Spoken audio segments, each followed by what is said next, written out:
এবং আমি আরো কসম করছি প্রতিশ্রুত দিনের। ইয়াউম মানে দিন, মাউউদ মানে হচ্ছে যেই দিনটার ওয়াদা করা হয়েছে, মানে প্রতিশ্রুত দিন। এটা কোন দিন? কিয়ামতের দিন। শুকরিয়া। ওয়াল ইয়াউমিল মাউউদ মানে হচ্ছে কিয়ামতের দিনের কসম। আর কিয়ামতের দিনটা কি?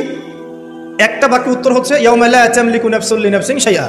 কিয়ামতের দিন এমন একটা দিন যেই দিন কোনো সত্তা অন্য কোনো সত্তার যাররা পরিমাণ উপকার করতে পারবে না। ইয়াউমা লা তামলিকু নাফসুন লিনাফসিন শাইআ ওয়াল আমরু ইয়াউমা ইযিল লিল্লাহ। যেদিন সমস্ত কিছুর দায়িত্ব, আমর, কর্তৃত্ব শুধুমাত্র আল্লাহ পাকের হাতে থাকবে। এই হলো কিয়ামতের দিন। এখানে কোনো পলিটিক্যাল সম্পর্ক চলবে না, কোনো বংশের সম্পর্ক চলবে না, রক্ত, বর্ণ, জাতীয়তাবাদ চলবে না। চলবে কি? ইমান এবং আমল। ইমান এবং আমল, এর উপরে আল্লাহ পাক যাকে রহম করবেন সেই জান্নাতে যেতে পারবেন। মানুষ তার আমলের বদৌলতেও জান্নাতে যাবে না। মানুষ তার আমলের বদৌলতে কখনো জান্নাতে যাবে না যদি না আল্লাহ পাক তাকে রহম করে। একজন আবেদ ব্যক্তির ঘটনা আছে, এগুলো সহিহ।